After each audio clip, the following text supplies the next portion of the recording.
नमस्कार दोस्तों, आपका अपने YouTube चैनल विजय एजुकेशन पॉइंट पर हार्दिक स्वागत है। एक ही प्लेटफॉर्म पर इन्फॉर्मेटिव वीडियो पाने के लिए चैनल को सब्सक्राइब कर लें। आइए वीडियो प्रारंभ करते हैं। इस कोरोना काल में यदि किसी का सबसे ज़्यादा नुकसान हुआ है तो वह है बच्चों की पढ़ाई का। धीरे धीरे स्थितियाँ सामान्य होने लगी थीं। शिक्षकों द्वारा बच्चों को सामान्य स्थिति तक लाने के लिए जी तोड़ मेहनत की जा रही थी, परंतु पुनः कोरोना का साया गहरा रहा है, जिससे स्थितियां पुनः असामान्य होने की संभावना बन रही है।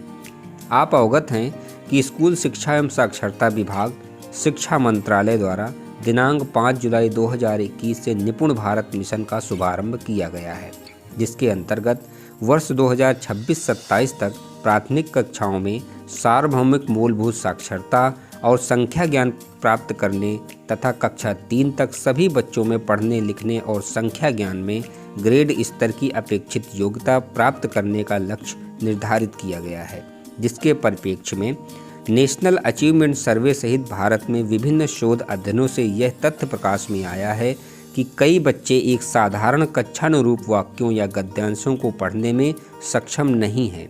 इसी संदर्भ में 100 डेज रीडिंग कैंपेन प्रारंभ किया गया है, जिससे कि प्रत्येक बच्चा पढ़ना सीखे और तत्पश्चात सीखने के लिए पढ़ सके। इस अभियान के अंतर्गत बाल वाटिका से कक्षा 8 तक के बच्चे शामिल किए जाएंगे, जिनको 3 समूहों में बांटा जाएगा।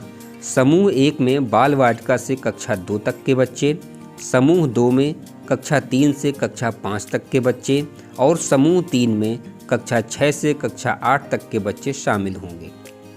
उनमें पढ़ने की आदत कैसे विकसित करें? आकर्षक चित्रों से युक्त सरल और मनमोहक कहानी की किताबों की उपलब्धता सुनिश्चित करके, बच्चों को पढ़ने के लिए समय और सहज वातावरण उपलब्ध करा के, गतिविधियों जैसे जोर से पढ़ना, साथ साथ पढ़ना, उनके द्वारा पढ़ी गई पुस्तकों पर चर्चा, भूमिका निभाना, शब्द लेख आदि आयोजित करके। यह 100 डेज रीडिंग कैंपेन माह जनवरी 2022 से 100 दिनों के लिए यानी 14 सप्ताह के लिए आयोजित होना है, या कह सकते हैं कि जनवरी 2022 से अप्रैल 2022 तक संचालित होगा। पठन अभियान की रणनीति कैसे बनाएं? इस अभियान के अंतर्गत गतिविधियों का साप्ताहिक कैलेंडर तैयार किया गया है, जिसे बच्चों के शिक्षकों, माता पिता, साथियों, भाई बहनों या परिवार के अन्य सदस्यों की सहायता से किया जाना है। राज्य स्तर से प्रेषित विभिन्न कंटेंट नियमित रूप से बच्चों एवं अभिभावकों को व्हाट्सएप आदि के माध्यम से उपलब्ध कराए जाएंगे। पढ़ने को मनोरंजक बनाने और इससे आजीवन जुड़ाव बनाने पर ध्यान केंद्रित करने हेतु प्रति सप्ताह निर्धारित गतिविधियां क्रियान्वित की जानी है। साप्ताहिक गतिविधियों के संबंध में निर्देश, इन्फोग्राफिक्स आदि राज्य परियोजना कार्यालय द्वारा समय समय पर प्रेषित किए जाएंगे। जनपद, ब्लॉक, पंचायत स्तर पर कार्यरत स्वयंसेवी संस्थाओं से भी अपेक्षित सहयोग लिया जा सकता है। प्रेरणा सारथी एवं प्रेरणा साथी द्वारा इस अभियान के संचालन हेतु बच्चों को घर पर ही पठन सामग्री उपलब्ध कराने के लिए अपेक्षित सहयोग प्राप्त किया जा सकता है। दिनांक 22 फरवरी 2022 को अंतर्राष्ट्रीय मातृभाषा दिवस के रूप में मनाया जाना है। इस अवधि के दौरान पूरे देश में कहानी पढ़ो अपनी भाषा में कार्यक्रम आयोजित किया जाना है। पठन अभियान हेतु संसाधनों की उपलब्धता। विभाग द्वारा उपलब्ध कराई गई पुस्तकालय हेतु पुस्तकें, सहज पुस्तिकाएँ, पाठ्य पुस्तकें, प्रिंट रिच सामग्री आदि की सहायता से दीक्षा पोर्टल, प्रेरणा पोर्टल व SCERT की वेबसाइट पर उपलब्ध विभिन्न संसाधनों का उपयोग किया जा सकता है। NCERT, NBT, story weaver, Pratham books, room to read cloud आदि पर उपलब्ध संसाधनों का उपयोग करके, अतः बताए गए संसाधनों का उपयोग करके पठन अभियान को सफल बनाना है। अभिलेखीकरण। जनपद, ब्लॉक व विद्यालयों द्वारा गतिविधियों का अभिलेखीकरण किया जाएगा।